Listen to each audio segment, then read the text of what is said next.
Good afternoon, good morning, good evening. Nations get the government they deserve.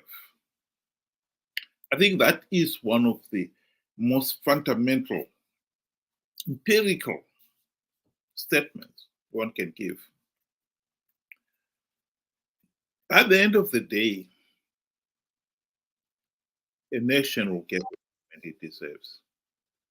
Yes, there are some cases where that is not possible, but in the long run, you do get the government you deserve.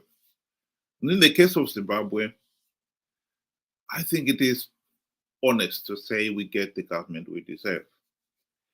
But the recent street protests in Kenya have brought a lot of things, and many people have been comparing Kenya to Zimbabwe.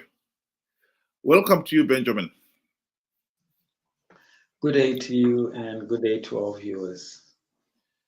What do you think? Do you think it is fair to compare Zimbabwe to Kenya? Uh, First, I would like to maybe us to look at similarities in terms of the political environment because everything starts from the political base.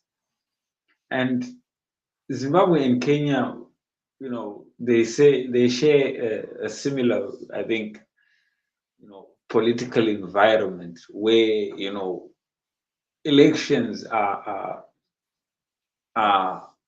are rigged for or let me say one-sided.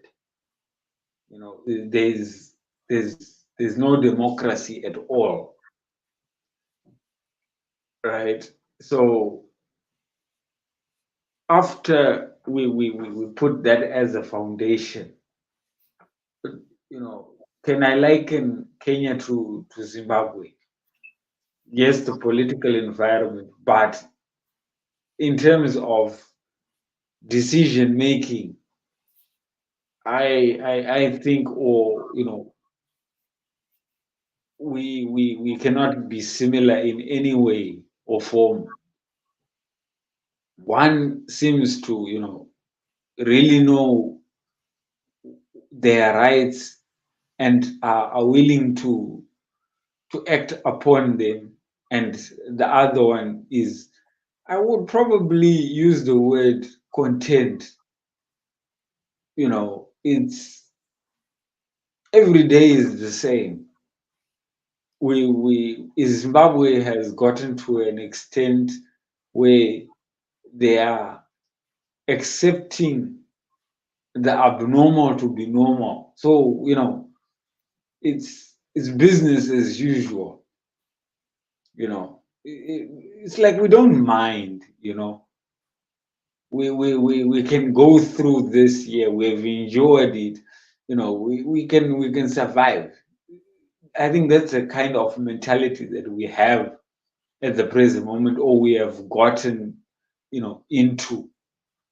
So I don't believe we share the similarities. Well, on the political front, in many respects, Kenya is no different from Zimbabwe. Both the two nations have had the misfortune of being governed by corrupt, uh, successive governments. Kenya, since its independence, was ruled by Jomo Kenyatta and the dictatorship there. And when he died, his vice president took over, Arap Moi, and there was corruption and mismanagement and so forth. But in terms of economic potential, Kenya also could have become the South Korea of Africa because it has the resources and it has got the potential. but it's one of those countries that also has failed to live up to its real potential because of the economic, the political problems that the country had. In that regard, it is the same. But I think the slight difference comes in. In 2007, the country went to an election. Kenya went to the elections. And the elections, everybody believed they were not free, fair, and credible.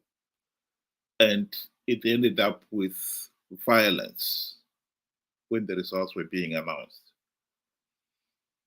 Kenya was forced to go into a GNU from 2007 to 2012. And during that GNU,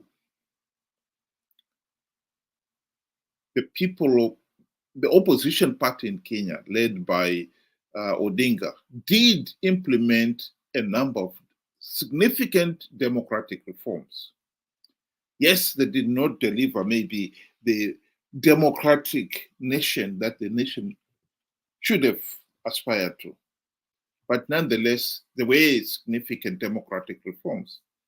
And so elections thereafter, since 2012, have been significantly better than in the past. Compare that to Zimbabwe. After our independence in 1980, we too were ruled by dictatorship, this ZANU-PF dictatorship. In 2008, just a year after Kenya's 2007 elections that led to the GNU, we also had an election that was marked by the rampant vote rigging and the wanton violence. And the regional body, SADC, forced Zimbabwe to go into a GNU. MDC failed to implement even one token reform. So that at the end of the GNU, the country just fell back, reverted back to what it was before the GNU. ZANU-PF retained its carte blanche powers to rig elections, and has been rigging elections ever since. That is where the divergence, I think, come in my view. The political divergence come in. And sorry, you go ahead. Oh, okay. So I wanted, to make reference with, the cartoon that is on screen. Here you find, it's one event that has caused, the masses to go up in arms against, their government. God knows how many taxes we have endured. There's taxes for almost everything. There's even taxes for spectacles in Zimbabwe. There's taxes to get money from your bank. There's 2% taxes in almost everything. And then I would like to, for those that cannot see clearly, we look at Zimbabwe. It says Zimbabweans react to, the gold mafia expose, the Zek Gate, the Goat Gate, the Gwanda Gate, the Drugs Gate, and the Shiazo Gate. And right now we have, the 2023 gate, and there is, the Chivayo Gate. There is so many gates that we have enjoyed. And when we are talking about these gates, we are talking about huge corruption, the scandals that are happening every single day. And the worst part is you are finding that it is the president that is actually in the heart of it. And I would also like to include the opposition, because they have their GNU gate, gate that they have, when they failed us the most. And it seems as if we are content with, you know, with all these gates. It's just part and parcel of life. This then comes to mind to say, there are people that are out there that are trying to give us the truth. Day in and day out, they're giving us these truths. But we don't mind. I'm not saying let's be violent, let's destroy infrastructure and all that. No, no, no, no. I'm very much against destroying the infrastructure that we have. We have so little. I think we need to protect it. But there are ways that we can show our frustration. We should be able to show some form of frustration, you know, and not just be business as usual. I mean, from the picture there, you can see we are far worse off than the Kenyans, you know. But it's as if the Kenyans are experiencing hell more than us. But that is exactly the same. That is not the same the case here. We are worse off, but we are doing nothing about it. Neither are we even questioning leadership. Not just ZANU PF. Right now, we are coming from an election again that we were promised that no, no, no, no, guys, this time let's go, all of us in our numbers. We are going to do it in our numbers. This time we have got bulletproof strategies. And then we went into, a lot of people went into these elections. They risked their livelihood. Some went against their chiefs. Right now, they're in trouble to try and figure out, where to stay because they are targeted. And then somebody, lets them down. And then after all, they just keep quiet about it. And then again, you find Zimbabwe business as usual. No one is asked. Come 2028, a few days before, they will come again and sing praise and sing this time, and we will happily go. I think that just shows how disorganized we are as a people. And I agree with you when you say a country gets the leadership that they deserve. If we are not wise enough or cautious enough, or we cannot think for ourselves, for sure we are going to get, we're going to get more gates out of this here. And until we do something about it, I think we're in deep trouble. Well, on the economic front, I just wanted to point out there that Kenya is actually among the low-income countries, just as Zimbabwe is. Zimbabwe, at independence in 1980, we were an upper middle-income country, but have since fallen out of those classes because of decades of gross mismanagement and rampant corruption. Kenya was in the same situation.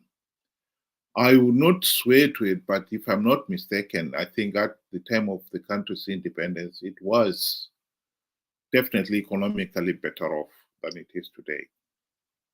But at the present moment, it's considered a low-income country.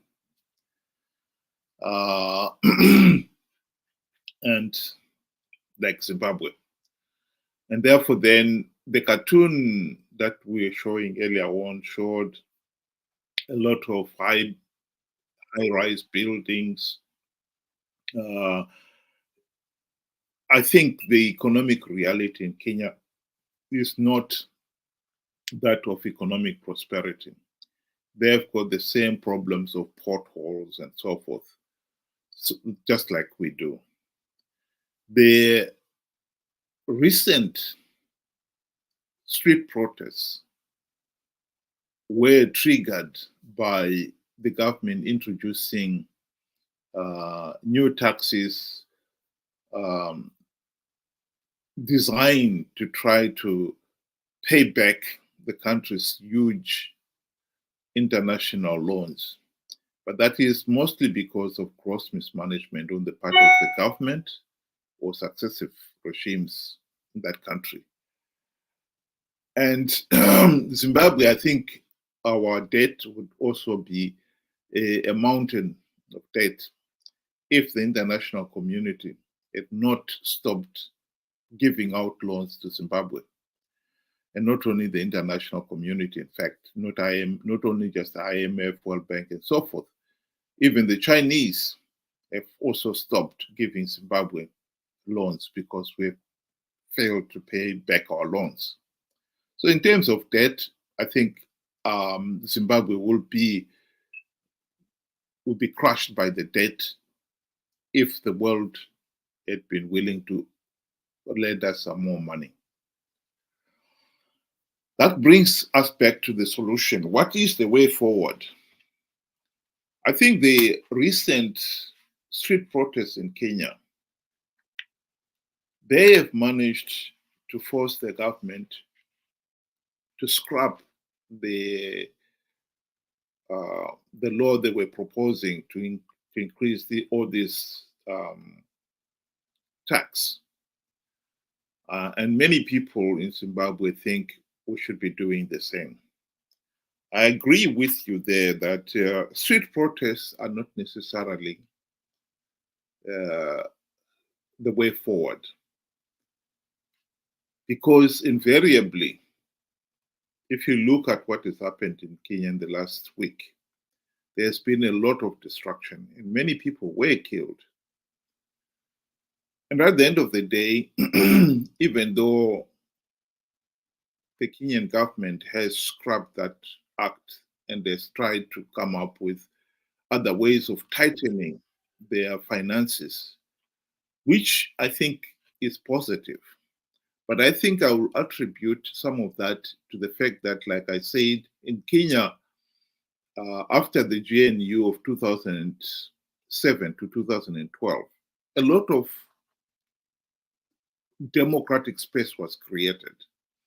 And I'll give the benefit of that to the democratic space that was created. The positive thing about it is that they've managed to get the Kenyan government to accept change. In Zimbabwe, there was no democratic space created after the GNU of 2008 to 2013. And therefore, then, street protests are likely to be greeted by the regime with brute force. Many people have been killed in Zimbabwe. In January 2019, 17 people were killed by the regime when they tried to protest against the steep rises in fuel and other commodities. I think we still have got a brutal regime that will use force, brute force, to deal with street protests. So that is the price that people of Zimbabwe should know. But I think the main problem we have in Zimbabwe is our failure to think through our political system. There have been many opportunities to end the ZANU-PF dictatorship, which we have failed to exploit. And the GNU was definitely one of them. Participating in last year's elections, when we knew the process was flawed, when we knew that participating will only give ZANU-PF political legitimacy, was another. and yet we participated.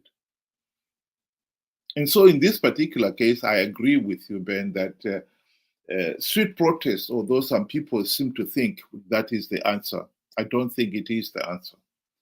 There are other solutions to this problem which we have not taken advantage of and which we should take advantage of.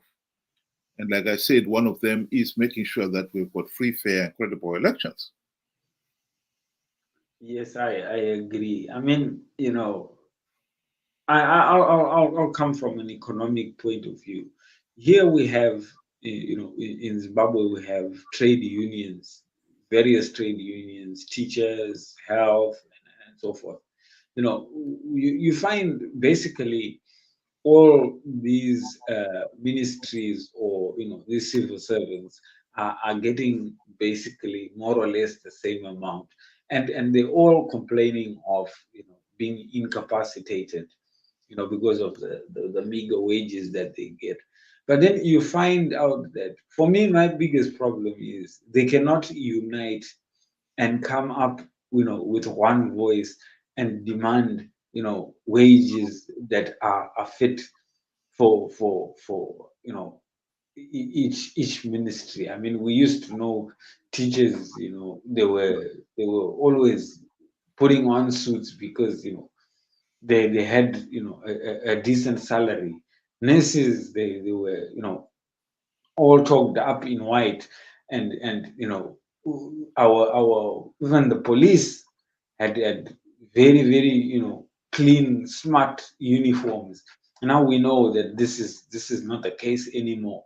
But my problem is our lack of unity of purpose. One, Zimbabweans, they cannot unite with one voice and push one agenda together. We have failed on that front. Secondly, and this is one of the most important part, our inability to think for ourselves. Whatever we are told by the powers that be, we follow. We are always there laughing at video, these video clips of people asking, ZANU PF supporters that will be holding placards, to say no to sanctions. Sanctions have what killed the country. And when asked what are these sanctions, they are absolutely clueless of what even a sanction is, you know, or are free forum, and we're laughing at them. But we are exactly in the same boat. Here we have Chamisa, who came in and promised us that this time, not once, he promised us twice, him officially, and being part of MDC, they promised us for the past 24 years. Yes, you heard me right, 24 years. And they keep telling you the same thing, and you keep falling for the same, for the same trick. After that day, they lose the elections. The next thing, they are in parliament. The next thing, they are councillors. The next very same day, they are demanding their salaries, their allowances, and their cars. And we seem not to be catching on this drift to say, at the end of the day, it's not about you and me. It's about lining their pockets, keeping themselves on the gravy train. And to my surprise, not even one Zimbabwean is angry at the lack of deliverance on these promises. Yes, we have every right to be angry at ZANU PF. They have failed us. They are the ones that have put us into this mess. Yes, I understand. But the opposition has not helped in any way. Right now, they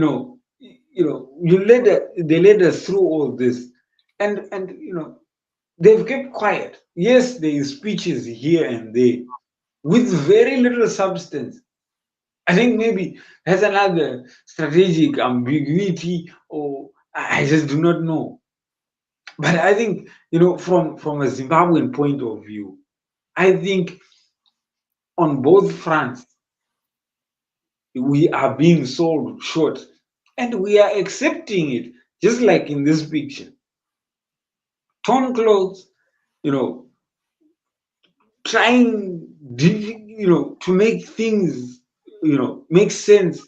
Somebody's in a wheelbarrow getting pushed towards the hospital. The other one is going to sell tomatoes. The other one, it's a mess. But we have accepted it. It's life as usual.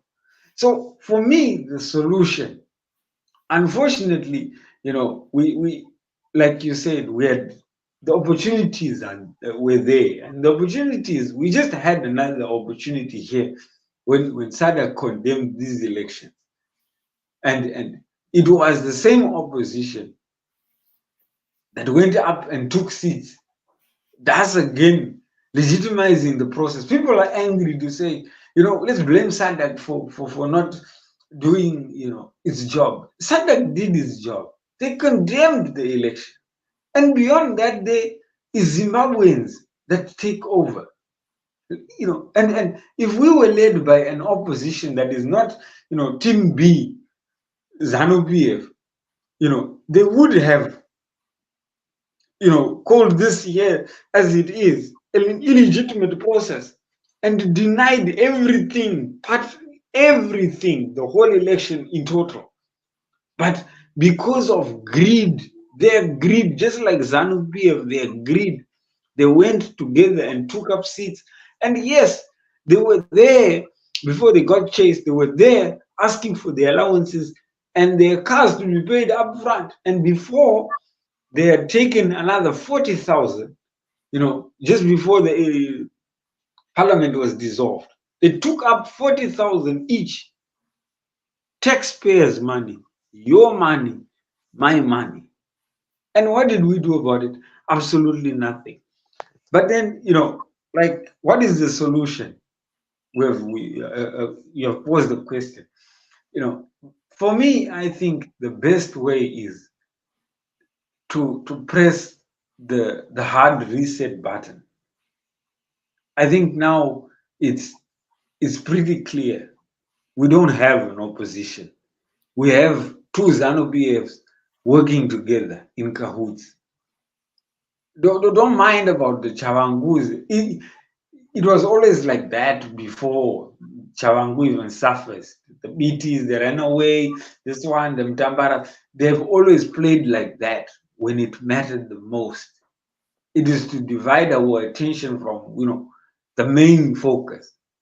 ZANU-PF and Triple C, or the members of, the Chamisa clan, top hierarchy, are one and the same people.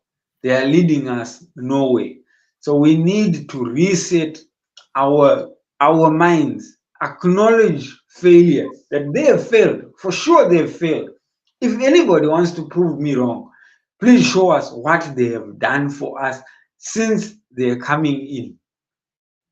Absolutely nothing. So what we need is now a competent group of individuals. They are there, right, that will actually demand for reforms and will see it through.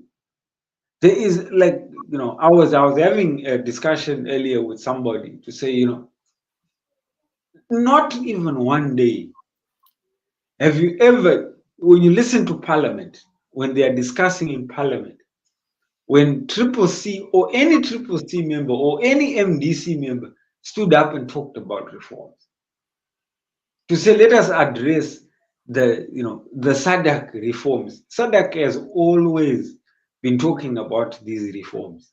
It's not this one. This one, yes, we are talking about it as much because they came out directly and said the elections were not free and fair. But they've always recommended. In the past, they've always recommended. But no one has ever spoken about those. I think I've given enough evidence to show. If anybody also has theirs to support, I think it will be fair to put it down in in the chat, and then we can also discuss about it. But this is where I stand when it comes to what the opposition stand for. So we need that reset button. If we cannot do that, and if we cannot think for ourselves, I firmly believe this cartoon describes us to the T. We have just become content to be right at the bottom of the food chain.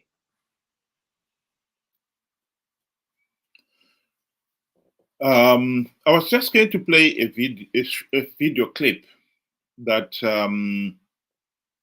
answers the issue that was raised by the street protesters in Kenya. The issue of the government had passed a law that was going to increase taxes considerably. I think this really agrees with the street protesters more than I could explain it myself. Nice idea, but it won't help. It'll just formalize the reality that poor countries can never repay their loans. Senator, are you saying that you're opposed to debt relief for impoverished countries? No, we should forgive the debts, but that's not going to help those countries very much. Okay. What will? Tax cuts.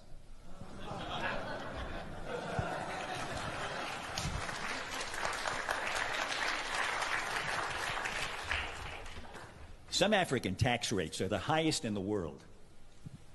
In Tanzania, the 30% rate kicks in at $475 of income. Plus, they have a 20% value-added tax. It gets added to everything you buy. Those high tax rates make it impossible to build capital in those countries. So nothing gets built, not factories, not roads, not anything. Poor African countries have the lowest wage workers in the world. And yet a company like Nike, for instance, can't put a factory in one of those countries because of the oppressive tax rates. Taxes have killed any possibility of economic development. They've killed any hope of these countries ever helping themselves. And that leaves them completely at the mercy of charity and loans. And here's the worst part. You know why those countries have such high tax rates? Because of us. To show us that they can raise enough money to pay back their loans.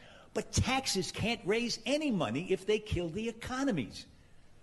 So it turns out that the tragic, unintended consequence of our good intentions toward Africa, our kindness, is that we have encouraged those countries to lock themselves into a gruesome economic depression.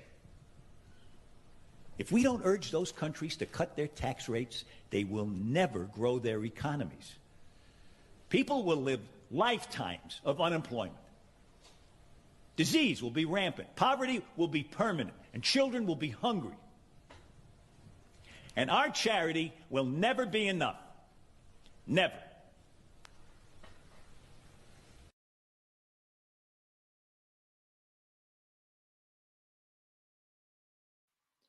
Well, I think that says it all about Kenya. But in the case of Zimbabwe, like I said, our debt rate is high, but we've stopped, or rather, the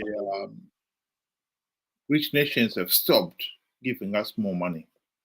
What is killing Zimbabwe is corruption and mismanagement. Every week, every day, this last few weeks, we have read one story after another of how the ZANU-PF regime is looting. At the top there, as Ben tried to read, he was talking about the Zimbabweans' reactions to things like the gold mafia. In that documentary, it was produced last year by Al Jazeera. It showed that 80% of Zimbabwe's gold is looted.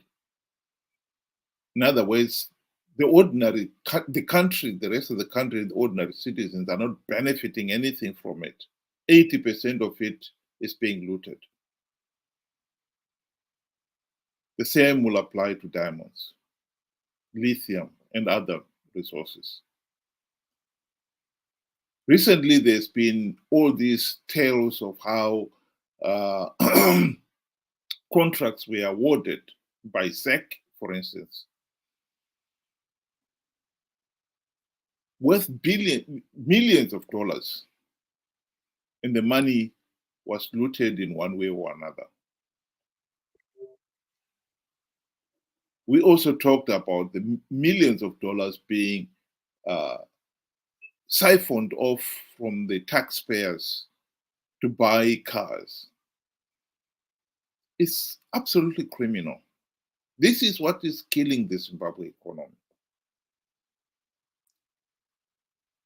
How it is that we, the ordinary Zimbabweans, can be indifferent to all this rampant looting is unbelievable. The country is in a serious mess, and yet we seem to be indifferent to it. Like I said, the main point or strength is not so much in going to staging these street protests, because I don't think street protests or any violent activity will necessarily deliver the democratic and good governance we want. It's understanding where we should go in, where we should step in, where we should act. And in this particular case, our failure, or rather our participation in flawed elections last year, to me, was one of the most outrageous things that we ever did. We were conned by Chamisa to participate in flawed elections, which we should have known all along that the process was flawed. We have had so much evidence before, clearly showing that this process is flawed, and yet we did participate. 2 million of us participated and voted for Chamisa. I think SADC, as much as they condemned the elections, they didn't see it fit to interfere. Because if so many Zimbabweans are happy to participate in a flawed election that is so blatantly flawed, well, then it is your problem, our problem.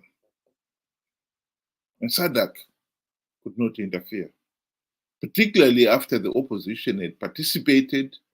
And even when the SADC had said these election processes were flawed, the opposition still went ahead and took up their seats and claiming that they had won in liberated zones. In other words, elections in those areas were free, fair, and credible. What did you want SADC to do? We should be preparing ourselves for 2028 elections. And as things stand right now, it's almost certain that the millions of ordinary Zimbabweans out there will participate in those elections, in their millions, and thus gives ZANU-PF legitimacy. I said at the beginning, nations get the government they deserve. If that does not constitute us deserving the corrupt, incompetent, and tyrannical government that we are living in now, I don't know what does. Thank you very much for listening. And Benjamin, do you want to give your closing remarks? In closing, I would say yes. To some extent, the senator, is right to say our tax bills, are just too high. I mean, we see that everybody is taxed 2%, and most people are getting an income of 250 to 300, US dollars a month. That's very little, and trying to feed large families on that, that's little. But the main cause, and let me explain how corruption works in a practical way. Corruption is when you give judges 400,000 US dollars as a loan, and you have Parinyatwa that needs $80,000 to revive their chemotherapy, equipment, to service their chemotherapy equipment. That is what corruption is. And this is one judge that is given, this 400,000. Parinyatwa needs 80,000. So from there you can see it's 5 times on one. They spend 5 times on one judge, and there are a lot of judges. And on top of that, they're given, $70,000-$80,000, vehicles free. And it's not only the judges, because someone would say these are ZANU-PF. The Triple C and ZANU-PF MPs, they all got given top of the range cars. They demanded that they want 70,000 US dollar cars. If you want to go beyond that, you top up. But they got given 70,000 each of the 100, and I'm not sure how many, MPs are actually, I think in the 200s, thereabout. Each one getting 70,000 for a car. And we have industries that are closed, right? We have children, that need welfare, that have been neglected, And on top of that, just before the session of last year's parliament, which had the real Triple C, they took $40,000 each before closing shop. How do you give somebody a loan that is going to be unemployed? That is corruption. And then we stand back and we say, Triple C is taking us places. ZANU-PF is taking us places to those that support ZANU-PF. How does that work when both these are milking you and me dry, and we are not getting, the basic facilities that we need, medicines in hospitals. Right now, you go to the hospital, I was laughing at one, ZANU-PF minister. He posted a tweet, standing in somebody was sick, and that person there was sleeping on a base, with a little, 5-liter container of water and a dish. And I'm saying to myself, are you not even shy? Not to say, embarrassed. Are you not shy that you could post to the whole world on X to show that this is Zimbabwe, where there is no beds in hospitals for those that are sick, where our women are giving birth by candlelight. Bring your own utensils to delivery, and they are getting given all these. Ministers, they have 4 cars now. They've got a motorcade. Even if you're a minister without any portfolio, you still need a motorcade. That is corruption. And for me, I do agree, yes, with the senator. But what I think is killing Africa is the level of corruption that is in Africa. And unless the people wake up to this, to see who is corrupt and who is not, we are only going to be recycling, just like what we did. We removed Mugabe, we put Mnangagwa. We're planning to remove Mnangagwa to put another corrupt individual. And unless we think to say, this is a trend, we need to cut it, in the front. we are always going to be making the same mistake, and we are going to be here talking about the next guy who is actually even worse than the previous. With that, I would leave you, with food for thought. Thank you. Thank you very much, Benjamin. And to the listeners, thank you very much for joining us today. And we hope you'll be able to join us again tomorrow. Same time, 7 o'clock UK time, 8 o'clock Zimbabwean time.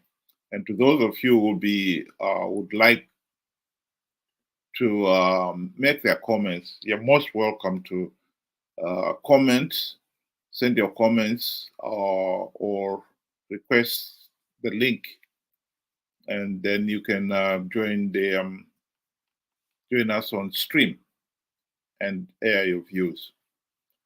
Thank you again for joining us tonight, and have a good day. Thank you all, and good night.